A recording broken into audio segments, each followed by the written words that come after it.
can. Um, Welcome, everyone. I'm Dean Hebel, Executive Director of TATT at the Top, and glad to have you with us for our February TATT Chat. For those who are new to our TATT Chats, we began this virtual meeting in April 2020 at the start of COVID, and it continues to provide a great platform for sharing of information and resources here in the upstate and often from across all of South Carolina. Um, I encourage you to put your name and organization in the chat and feel free to connect with others on the call during our time together.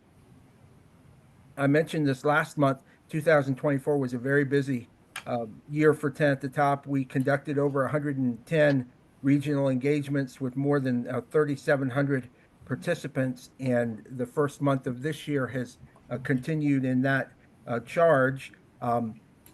Celeste is going to put in the chat our year in review, which we unveiled a couple weeks ago at our beginning of the year kickoff event. The PDF version is here. Annalise Abrams, our communications director, did a great job with creating this document, and it really highlights a lot of what was done throughout the last year, and many of you and your organizations were big parts of that.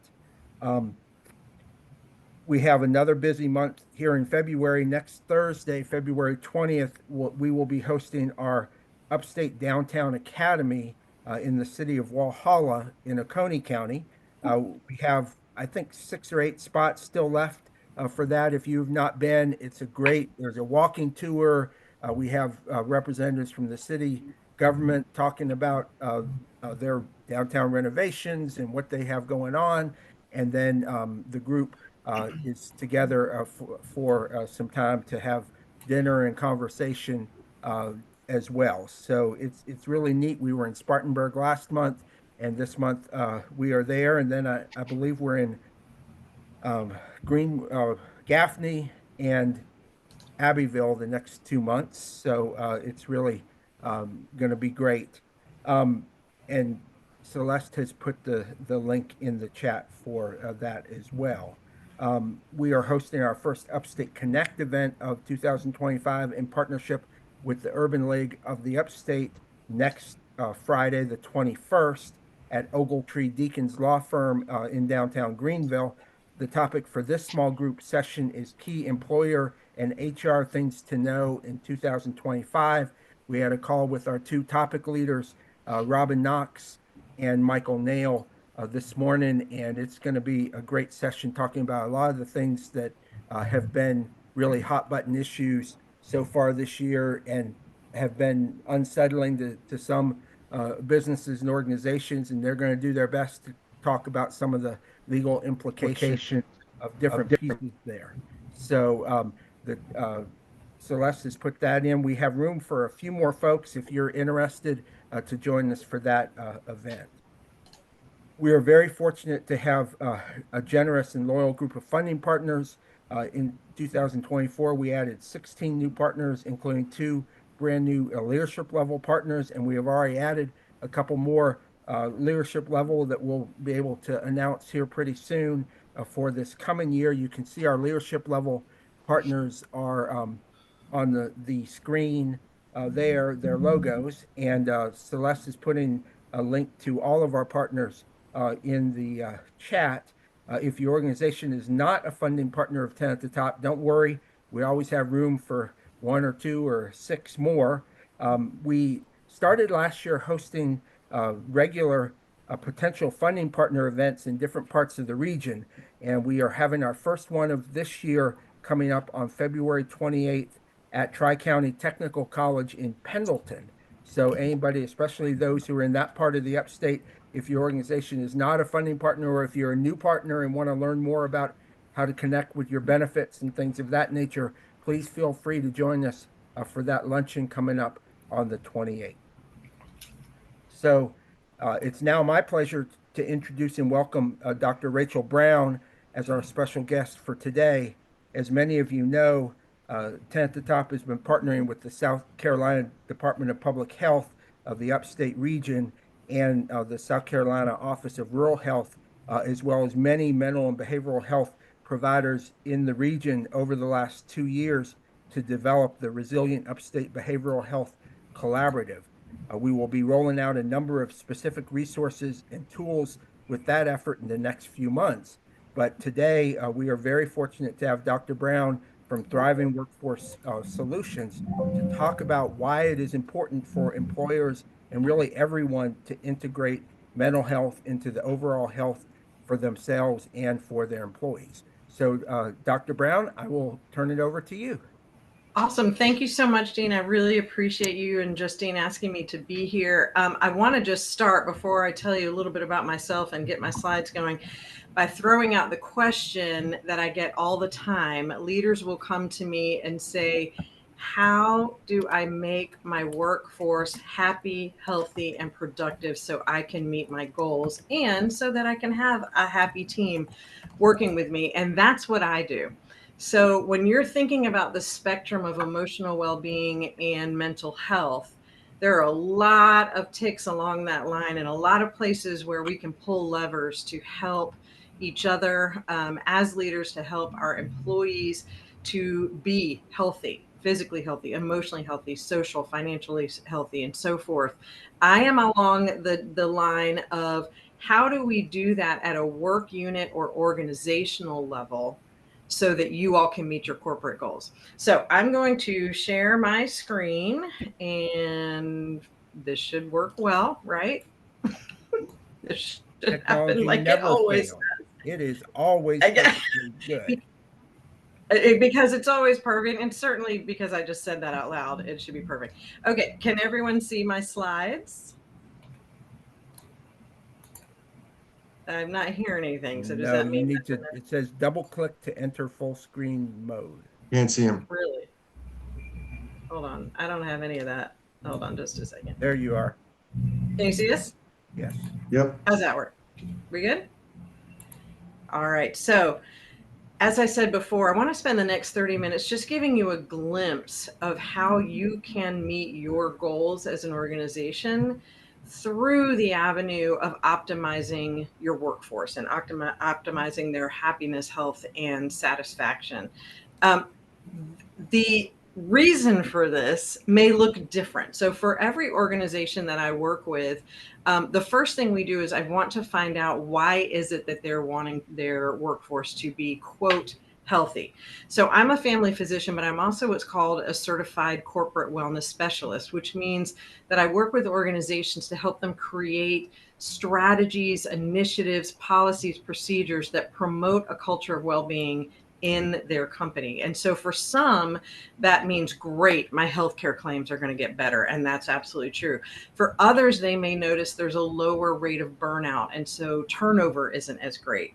For others, they find productivity goes up because their workforce feels included. They feel excited and enthusiastic about the mission and vision of the company. And so they're that much more productive and successful. So we start with, well, why is it important to you? And so I have leaders tell me, I just want my team to be okay. That moral imperative that we're moving to from that spot where we didn't necessarily think work was the place where we needed to take care of people. Well, now we're realizing that because work is where we spend a significant amount of our time, that absolutely, if we want to meet our corporate goals, we want to be taking care of folks. So again, it is a success factor for the organization's mission if you're optimizing your workforce and their health. There are proven return ROIs and VOIs on this.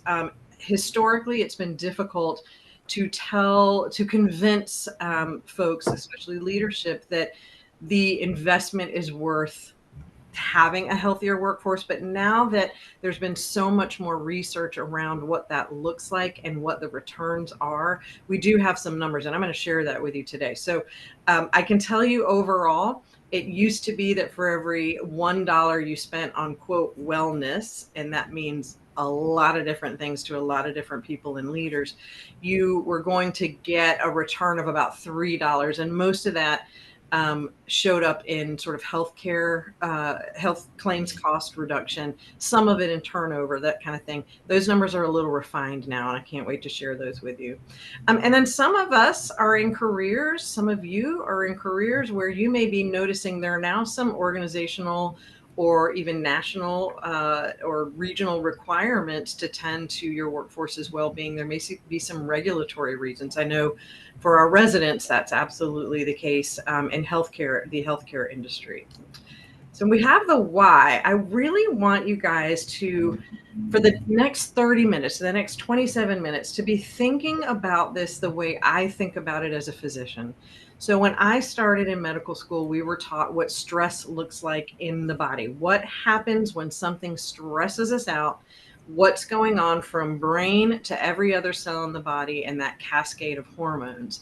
And then what happens from there? And so you see this cycle. This is for an individual, right? So I don't even have to ask you guys if you're experiencing chronic stress. We're all experiencing chronic stress. We may have relief here and there. Some of us who may be on the way to retirement may be seeing the light, but most of us are undergoing a lot of stress.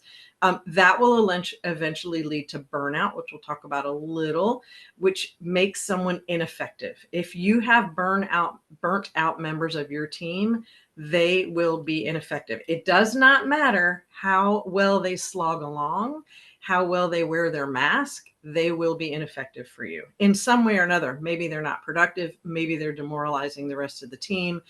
Maybe they're costing you a lot of money in healthcare claims. But in some way or another, they're going to be a burden on your goals.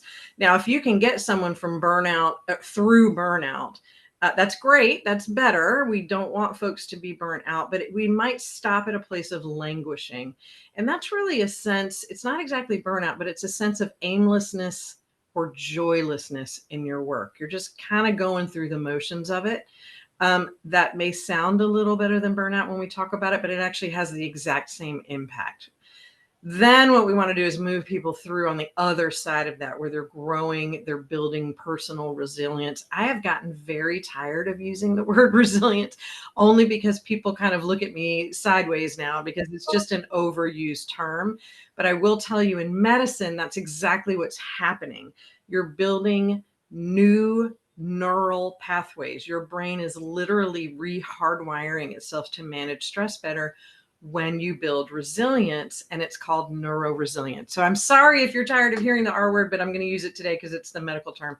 And then once we get there, what you're really striving for are individuals and yourself in a thriving state, in a flourishing state. And the reality is, when we look at the data, the body, the human body and psyche are actually hardwired to thrive. Anything less than that, and we're at higher risk for chronic disease, physical and mental health disorders and diagnoses, poor social outcomes like higher rates of divorce, lower rates of career accomplishment, higher rates of addiction, and so on. Okay. Now, what I do is I take this concept and we use the data, we use the evidence and the research to apply it to teams, apply it to organizations, to apply it to departments and divisions, because I would love to work with every single one of your employees and get them to a place of thriving. But obviously, that's impossible. I would love for your organization to think of the best way that they might encourage their employees to thrive. But let's face it, a one size fits all approach doesn't work. So that sweet spot is right in there with either a small organization or a team, say leadership, a department, say the floor of a nursing unit in the hospital, that kind of thing, where life is kind of similar. And so the interventions, the initiatives that we design are going to probably land with most of the folks. And so but yet it's tailored for them. So that's the sweet spot. That's what we're going to talk about today. Now, obviously, we're not going to get into a lot in 30 minutes, but I do hope that I'm able to give you a taste of how we use the evidence-based approaches at a group level, whatever that looks like for you, as opposed to an individual level. The other reason I love doing it this way, you guys, is because you have probably noticed, if you've not felt this way yourself, that folks are a little tired of being told to build their resilience, right? Because most of them are trying. Most of them are trying to do something to remain healthy and resilient. Some are not, and we need to make sure everyone's tended to. But I can take someone, tank them up, make them the most resilient person you've ever seen. But if they go back into a work environment that's not supportive, then they're just going to end up burnt out again. So we like to take these recommendations, scale them up so that now what we're talking about is making resilient people comfortable in a culture of well-being for the workplace. So very, very quickly, we're going to have a medical lesson here. So stress, like I told you, I think of it as a physiologic response. And the reason I think of it that way is because I was taught about it that way in medical school, but also because if I've got a process, I can go back and hijack that process. So some of the talks that I give, we focus just on stress and how to manage stress in our lives. And we literally discuss evidence-based ways to turn off that physiologic cascade that's happening in the body. Please understand, for yourself and for your workforce, stress can be good or bad, but the body doesn't know any difference. So if my house burns down, or I have a grandchild, I have the same physiologic response occurring in my body, which is awesome. It's supposed to happen. It's the chronic release of those hormones that gets us into trouble that we're trying to avoid. You take this and you apply it to a group as well, and then you start seeing the magic of addressing what they need to manage that stress in a tailored fashion. So as I showed you before in that cycle, if you experience chronic stress long enough, and if you've ever experienced burnout, you know it doesn't have to be especially long that you have to experience chronic stress for. You can become burnt out. How do we know someone is burnout? There's three sort of hallmark characteristics. The first is emotional exhaustion. So after your time at work, you don't got nothing for nobody afterwards. You've got nothing left to give anyone. You don't want to be looked at. You don't want to be asked anything. And God forbid somebody asks you to do something. You're just done. The second one is depersonalization. And that's when we stop seeing clients, services, colleagues, even as humans. It's more a task list, right? Because we just are plodding through our day.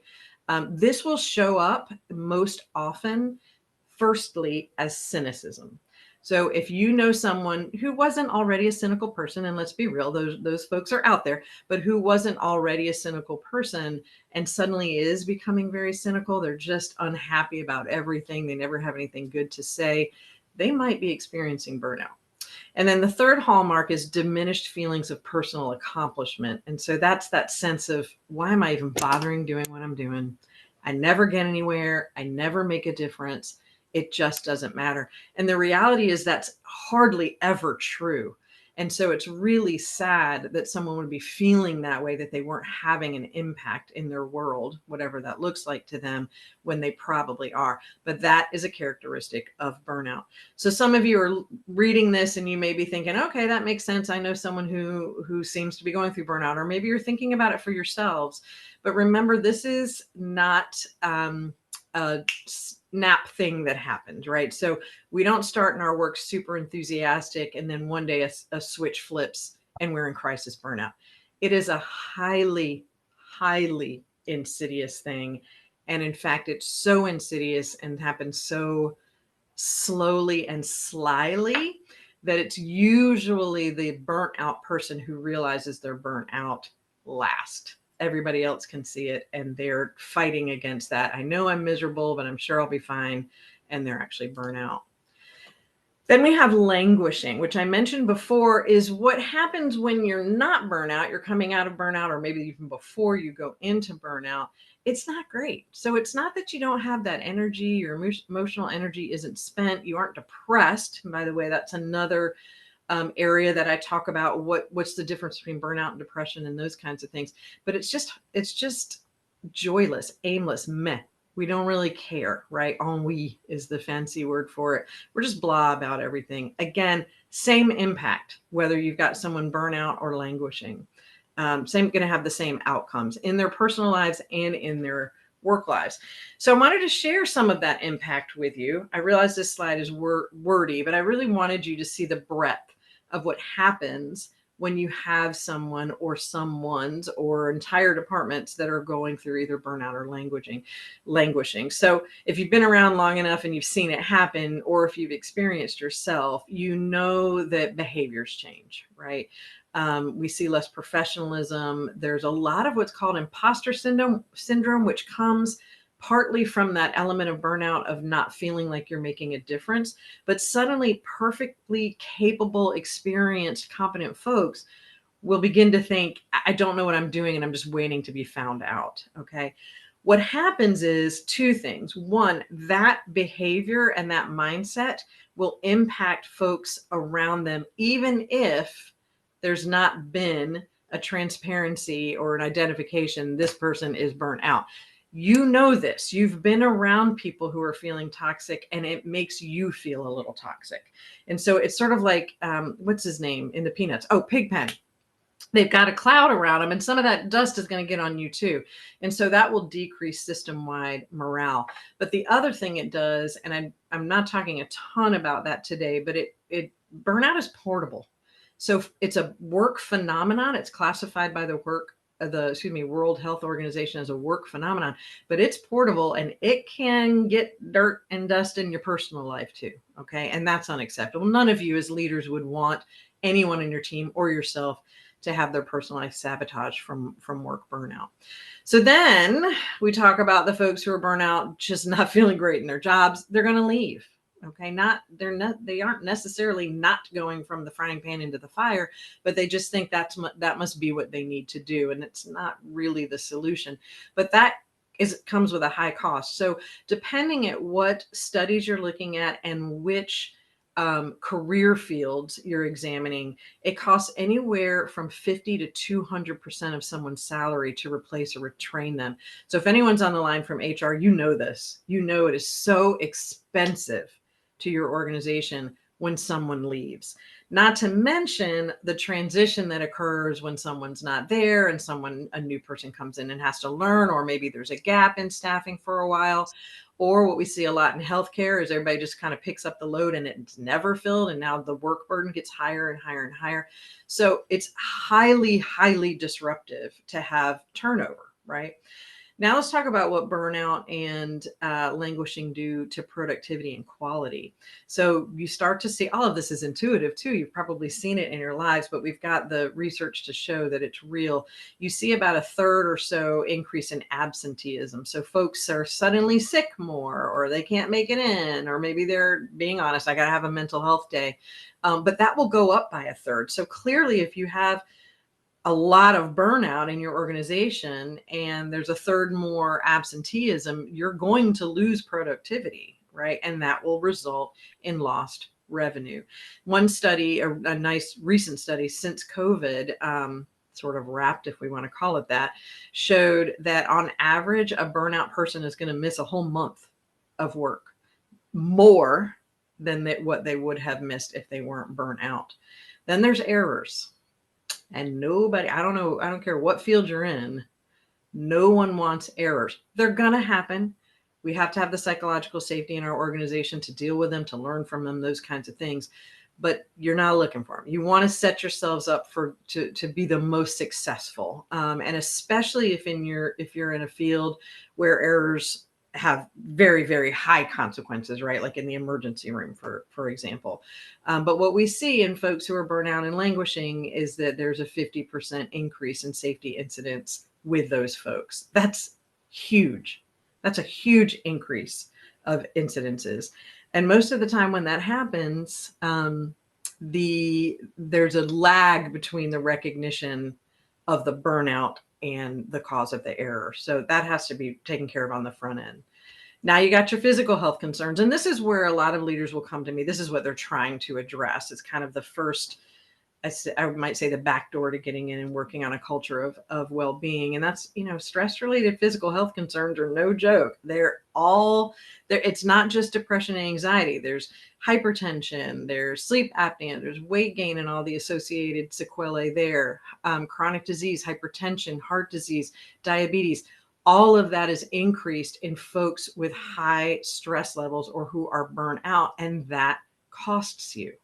I had one organization I was working with who had more renal cases, dialysis, and so on than I had ever seen anywhere. And it was because they had so many diabetics who weren't able to manage their diabetes because of their stress levels. So we got to be concerned about that cost as well. And then I did mention that this is portable. You take it into your personal life, and people who are burnout don't do as well in relationships. They don't do as well in their careers. They don't make as much money. They're also jailed more often. So if you don't learn anything else today, understand that if you're burnt out, you might end up in jail more often than the person next to you who is not burnt out. And you can see that a lot of people report that they're not able to maintain their relationships or their caregiving relationships because of burnout. And then we also see undoubtedly increased levels of depression, anxiety, and other mental health disorders in folks who are burnt out. They're very close cousins and they follow each other. So that's going to mean lower productivity for you. It's going to mean higher cost in healthcare claims. And it's going to mean an atmosphere that you're not looking for in the workplace. And it means we need to take care of our people. So again, here's that R word, but it really is the solution. We're really trying to get organizations and teams to adopt the concept of resilience so that we're not always putting it on the individual. You yourself may have felt at one time or another, like, please stop telling me to build my resilience when I'm doing that. But I go into my workplace and X, Y, and Z are barriers to me remaining stress-free or lower stress or healthy or, psychologically safe. It's got to be both. It's really a triple kind of approach. It's got to be an individual effort, a group effort, a team effort, division effort, department effort, and an operational effort. So what you see here, let me just check my time, make sure I'm doing it. We are. What you see here are just some examples of initiatives, approaches, concepts that have been proven in the literature at each one of these levels to help create that culture of wellness. So you may or may not have attended a lot of resilience building sessions where we talk about healthy lifestyles and resilience tools, work-life balance, those kinds of things. But at a work unit level, what we're talking about here is leadership investment, because let's be real, workers need to have explicit permission to manage whatever it is for them to feel productive, happy, and healthy before they're going to give themselves implicit permission to do that. It takes wellness planning. We can't just assume everyone's going to do their job of taking care of themselves or fixing whatever mess might be happening in a department that's a barrier to that. We've got to have a plan, which includes an assessment before you do your planning, and then a reevaluation and tweaking. And almost always it ends up being some sort of workflow inefficiency that is causing the biggest amounts of stress or becoming the biggest barriers to creating a culture of well-being. So that's when we start getting into those system levels things where we say, hey, this is how we've been doing it. It's not working. It's causing problems. Let's revisit this and think outside the box. That, my friends, is a whole other talk. I did a 3-hour workshop on that just on Monday. How do we have the psychological safety to pull things apart and rebuild them in a new way? That's a big deal.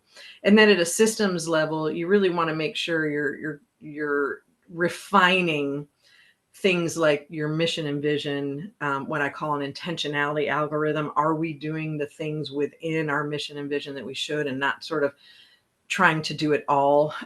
Generous staffing. I always get laughs when I talk about this one, because that's a tough one, especially depending on the field you're in.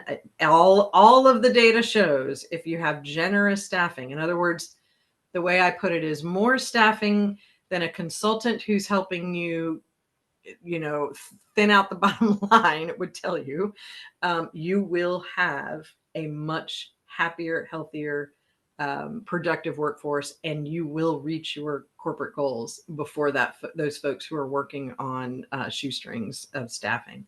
Giving those folks autonomy always wins. Folks who feel like they have control over what they know and what they're doing are going to come up with the best ideas every time. And then real rejuvenation time, real recovery time. And that's a daily, weekly, monthly, yearly thing. And all of these approaches I spend time working on and discussing and educating folks that I work with on so that they understand it. It's really not about steps challenges, right? And having an EAP program. There's so much more to it. So when I work with any group, the first thing I want to know now, I should tell you, in Thriving Workforce Solutions, I do a lot of educational sessions, and often that's what an organization wants. Come in, talk to us about these concepts, and then we're going to mull them over and kind of go from there. Other times I'll have organizations that hire me to actually do the consulting, to do the assessment, find out, really dig deep, understand the nuts and bolts about life in that organization, and then create a strategy for them. And when that's happening, I start with these resilience drivers. These are evidence-based, shown in the literature, drivers at a systems level that are going to predict whether you're going to have a burnt out workforce or not, or a productive workforce or not. So we're not talking about the kinds of things like personality traits, health conditions, coping mechanisms that individuals have that will set them up for resilience or not resilience. We're talking about systems drivers. The first one is meaning in work. Most of the groups I work with, the individuals, my focus groups, the people on the ground will say, yeah, that one I have control over. But the rest of these, they may not, depending on their role, feel like they have much control over personally. And therefore, that reemphasizes that this is a organizational approach that we need to have. So do they have autonomy? Is their work burden too high? Certainly not too low. I don't know how many people would complain about that, but is their work burden too high? Do they have the teams, the clarity of roles, the resources to do what they need to do? Is leadership walking the walk too? Because again, it goes back to that explicit permission that, we're gonna take this seriously. And then there has to be psychological safety. That's the foundation. If you do not have psychological safety in your organization, then you cannot achieve resilience, period. End of sentence. And if you're not sure what that is, I think we all sort of intuitively know, well, I think it means I feel okay about sharing things. I'd love to talk sometime about that. It's so much more than just feeling comfortable in communication. And a lot of times folks that have a solid psychological safety foundation, when we start talking about what it really looks like, realize, oh my gosh, I didn't realize I was sabotaging that until now. So sometimes it's not intentional. It's just we don't always fully understand what creating a psychologically safe workplace looks like. So that's another thing I'd love to talk to you guys about at some point. So I've got a tool for you. I never want anyone to leave any session I do without some sort of tool that they can use. Now, everyone on this call is welcome to use it for themselves. And this was designed to help build individual resilience. But I'd like us to talk about it, and hopefully you're thinking about it both ways. How do we use it to build organizational or work unit resilience? So there are two huge bodies of literature that explain how human beings build this neuro resilience that I've been referring to. One is about harnessing and stockpiling and being aware of positive emotions. We're not going to talk about that one today. The other one is maximizing these wellness dimensions. So this was created by Dr. Martha Swarbrick in the early 2000s. SAMHSA has picked it up, and many, many other organizations use this as a framework, including Thriving Workforce Solutions, for their work. So if you want to use it as an individual tool, what you're going to do right now is you're going to write down. It's always best if you write it. Not think it, not record it, not type it. If you write it, that has to do with the fact that when you write, it links to the limbic system in your brain. And so it processes things a little bit differently. But you're going to write down each wellness dimension, and you're simply going to put a check by the ones you think you're tending to. So emotional well-being is a lot of what we're talking about today. How are we managing? How are we coping? How are we building relationships and staying emotionally healthy? Financial well-being is if you feel like you're saving and spending in a pattern that's comfortable to you. Of course, that's going to look different to everyone. Social well-being was one that I used to have to spend a lot of time convincing people was important. And then COVID happened. That took care of everything. Everybody gets, yes, we have to have our people. What I tell people is you can tell me you have your people, but if you're not engaging with your people on a regular basis, you cannot check this box. Spiritual well-being is the most important well-being dimension. It's foundational. In fact, they've done studies where every other wellness dimension has a check in it except spiritual, and those folks can't build that same neuro resilience. And organizations can't build the same amount of resilience. Spiritual wellness can be faith-based for you. It doesn't have to be. It's about understanding your meaning and your purpose in your life. So you can see why that one would be super important.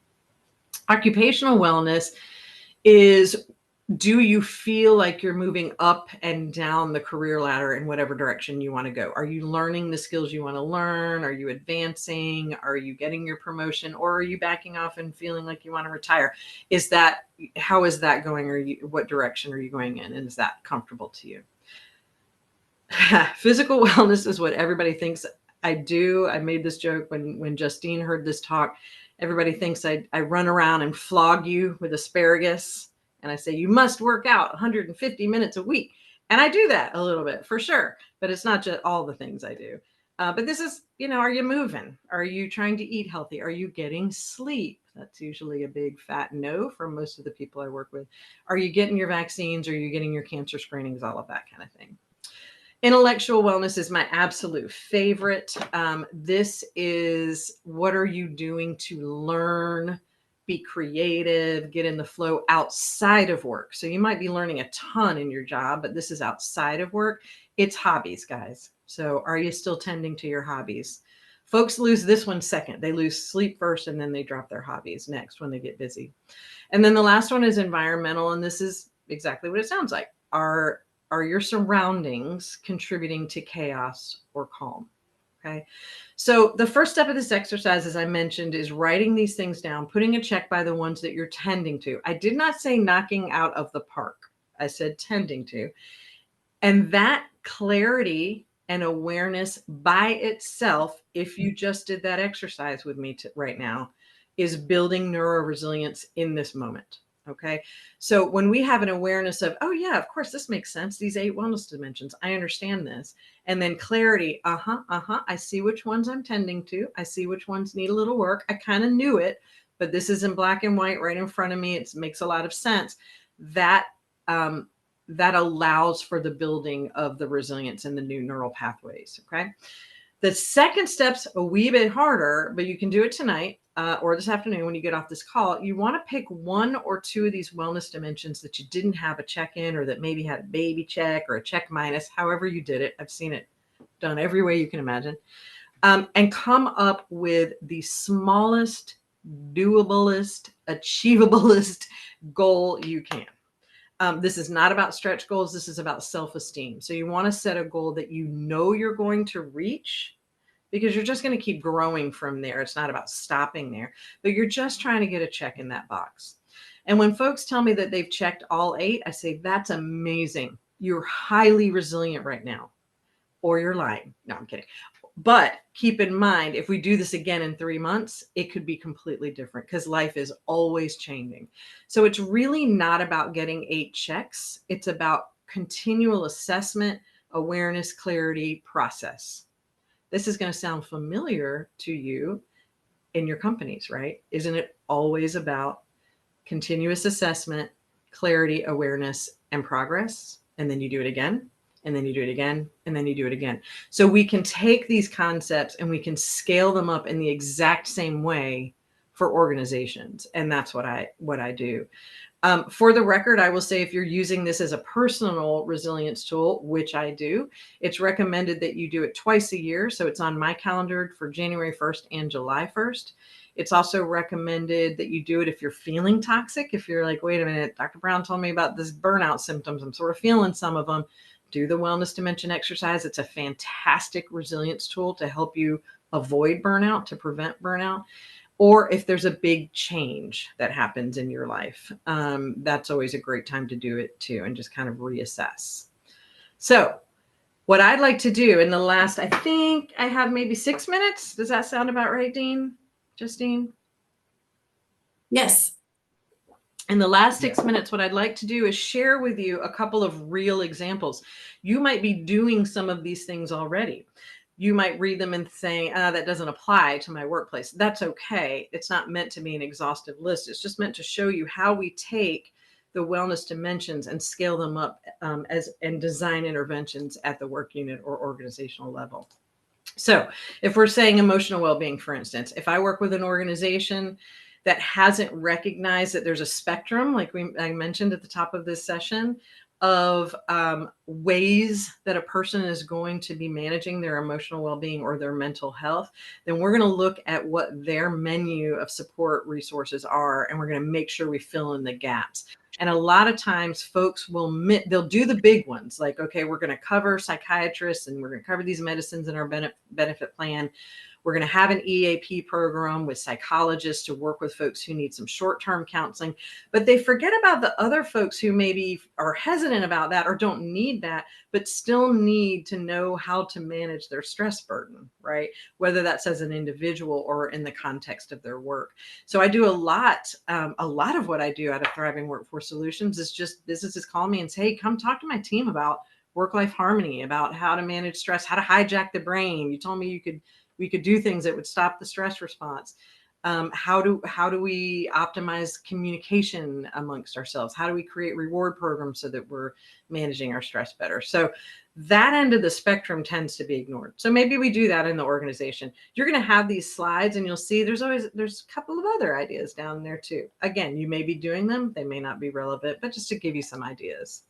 For financial well-being, I would say almost universally when we do this exercise in an organization, if financial well-being is a wellness dimension that most people agree should not be checked for the group or for the organization, it's almost always because they don't know.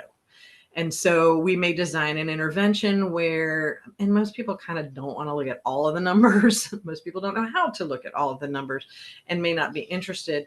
But we come up with initiatives where we identify trends and quarterly we'll update the entire workforce on, look, this is what our revenue picture looks like. This is where our sources of revenue are coming from. Here's where we're going up or down. It scares leadership to death to do that. But when you look at the data from companies and organizations that do this, it brings a level and a sense of security that contributes to engagement in your workforce like almost no other. The only thing that parallels it, other than an understanding of what's going on financially, is paying them, rewarding them to engage, right? Which is a completely different initiative. So let's talk about social well-being. If I discover that we've got a group of folks who are pretty siloed, I'm seeing that more and more now because we have now hybrid or fully remote workplaces. And so we're all relearning how to have water cooler talks, right? But I might recommend something like an employee resource group. And if you're not familiar with what that is, it's usually carved out for a specific group of folks. So you might have a women's resource group or an African-American resource group or a specific interest. So you might have a mindfulness resource group or a sales resource group, that kind of thing. And that will help with those connections. Again, if I'm working with a company or a group and they cannot tell me that they feel like their spiritual well-being as an organization box is checked, that's a big one. We got to start there. And I like to use what's called an intentionality algorithm. And basically what that means, if you think about and that's because I'm a physician and I love things that say chest pain, yes, go this way. Is it located in the right side of the chest? Go this way. And it's the same kind of thing for an organization. And it really helps you just to hone in on what you should be working on. And when you do that for a work unit, and it's tailored for what their role is and their part is in the organization's mission, it really helps to clarify for them. And remember how we said how clarifying builds resilience? Well, there you go. And it also helps to streamline a lot of times their efforts and maybe even their policies and procedures. Occupational well-being, I absolutely love the signature strengths exercise. So if I have a group that the leader tells me, I don't have a great handle on how to use my people to the top of their abilities, I use the signature strengths exercise. I don't have time today to go into it in great detail, but essentially it's a survey tool. It's a questionnaire that will help your team members identify their top 5 strengths, and then leaders can leverage that to get the biggest bang for their buck in that team's approach and work and collaboration, really. Physical well-being, my goodness, we could talk about this all day. There's a ton of things we could do, but I will say the number one thing, the most common thing that tends to be a little outside what everyone expects me to recommend. But once I do a big assessment, I find a lot of people just don't have time to go tend to their physical wellness. And so we may engage in an initiative that carves out some of their PTO. I never recommend taking away PTO for this, but adding in PTO for preventive appointments and maintenance, dental appointments, that kind of thing. Let me just disclaimer here, intellectual well-being is not an organization's responsibility, right? Because this by nature is what are folks doing outside of work, but you certainly can leverage it as a wellness dimension if you would like. And it can help to contribute to that culture of well-being. And so I do have a few organizations who will set up hobby groups, so everyone who loves to read might do a book club or might have intramural sports and that kind of thing, as a way to just, it's really more helping with that social networking dimension or the social wellness dimension. But don't feel like this is crucial to your workforce well-being strategy plan, because this is by nature something that happens outside of work. And then lastly, environmental well-being. Certainly you want a safe environment, but I use a program that I created called Nuisances to New Senses. Really fun way to identify just the little things that drive us crazy. We call them gnats or maybe paper cuts, and come up with solutions. And in the end, what it ends up doing is not only creating solutions when we can find a solution. Sometimes the answer, right, as a leader is just no, there's nothing we can do about that, right? That's a regulation, or that we don't have the money for that. But as long as we're always closing the loop and having a discussion about it, we not only create solutions, but we also empower the workforce and that to create solutions. They feel like they're a part of the organization and things aren't just happening to them. And that shoots engagement way up, satisfaction way up, and burnout way down. So I'm going to wrap. This is the most important thing I wanted you guys to see. This and the next slide. You can't be successful if your workforce isn't well. You just can't. You're just going to have continual turnover, right? And never be at the top of your productivity, or meeting your goals to the extent, or growing for that matter, if your people aren't well. I would love this to be the takeaway. So if you need anything, I'd love to hear from you. This is how you can reach me. Again, you'll have these slides if you have questions about them, if you want to talk about more of those recommendations that I threw in there. I'm not trying to give away the farm, but I wanted you guys to have some ideas that you could take home and begin to implement in your workplaces. I'm going to stop sharing. Did it go away? Yes, it did. Back? Awesome. So Rachel, that was great. You gave us quite a lot for 35 or 40 minutes. It's Great. a good thing we're videoing this, because I know I'm going to have to go back and watch it again to get half of the things, because there was so much information. There is a question about you talked about affinity groups, and you talked about people who have similar things that they enjoy, but age or other things like that. I would assume those are also affinity groups that can be of value. Yes. So if I've got any HR folks on the line, you all know that employee resource groups are best practices in an organization. And it really can't, it started out being more for, say, a minority group. And then it just grew. I don't know, is affinity group a formal term? I've actually never heard that. I love it. I absolutely love it. I'm going to steal it. But then we see that growth into not just a carve out sort of demographically, but the same skills maybe, or the same interests. Again, I'd reiterate that you are under no obligation to tend to your workforce's intellectual wellness. But the reality is, when people are getting together in the workforce who have affinities, whatever they are, it's going to do nothing but improve team dynamics, improve engagement, improve satisfaction, joy at work. Right, absolutely. Yeah. Well, thank you so much, You're Rachel, welcome.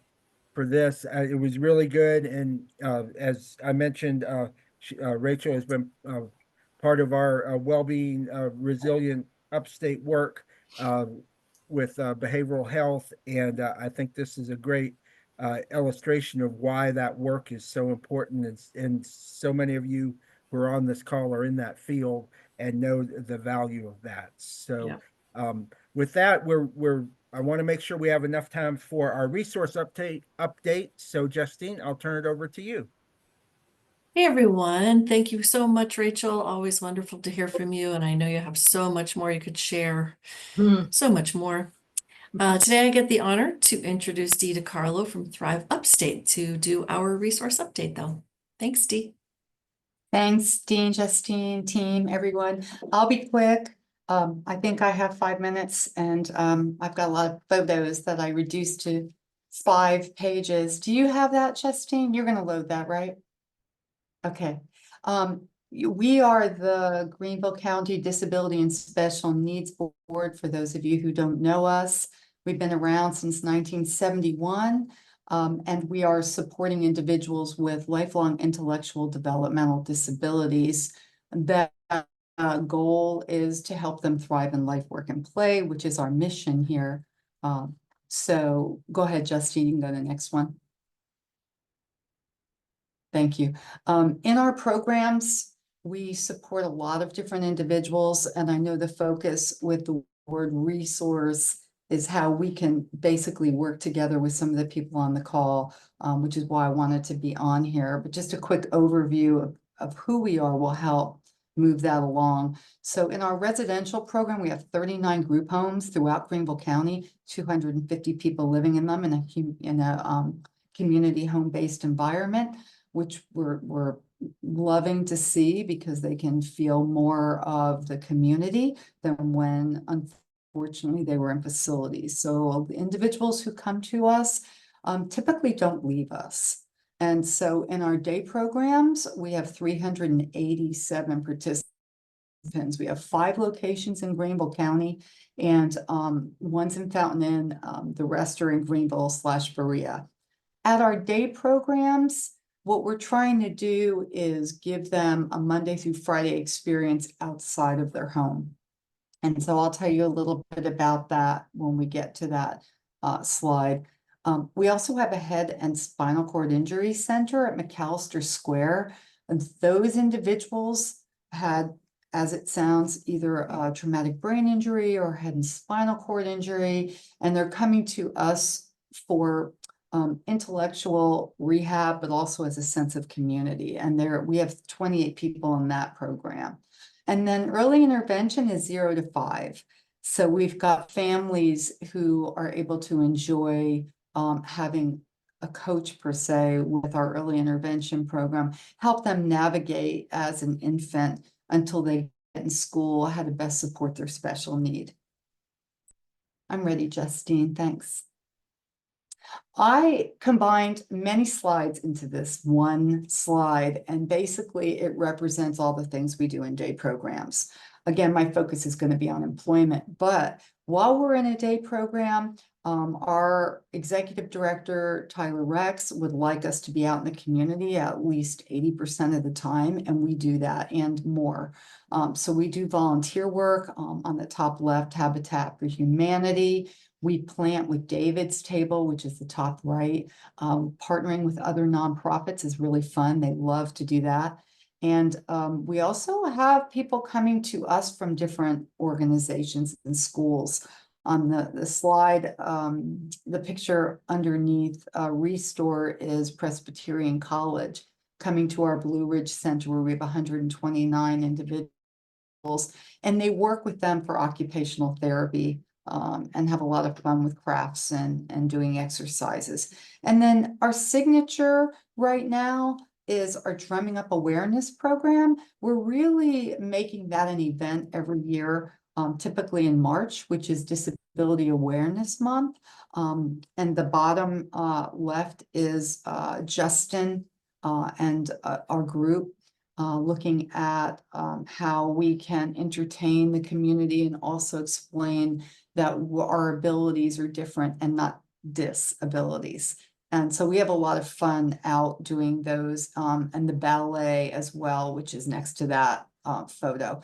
They do that every year, and they have a lot of fun with that. And it's all adaptive, which makes it easier for them to learn and grow. Okay, I'm ready. So here is really why I wanted to be on the call. We have two very strong employment programs. One is a competitive employment program where we have job coaches, and we have individuals out in the community being paid by the companies. Those individuals do have a job coach if they need help in any way. And then we have our supported employment, which is my group here at Pierburg on the left. There's a staff with individuals, and they go out in the community.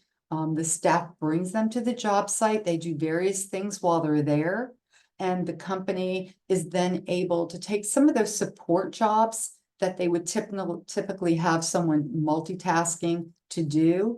They remove that employee from that position, replace those smaller, easier tasks with the individuals we support. So that frees up their higher skilled, higher educated employees to do different jobs. So when we're here, and this group's been there a couple years, we're doing the type of work that would be like, in this case, assembly type work. They have to meet production.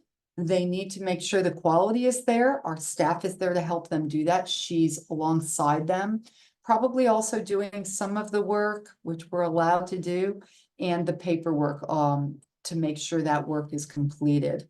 And our supported employment program used to be very, very, very lucrative for the businesses and the individuals in upstate. We only cover Greenville County.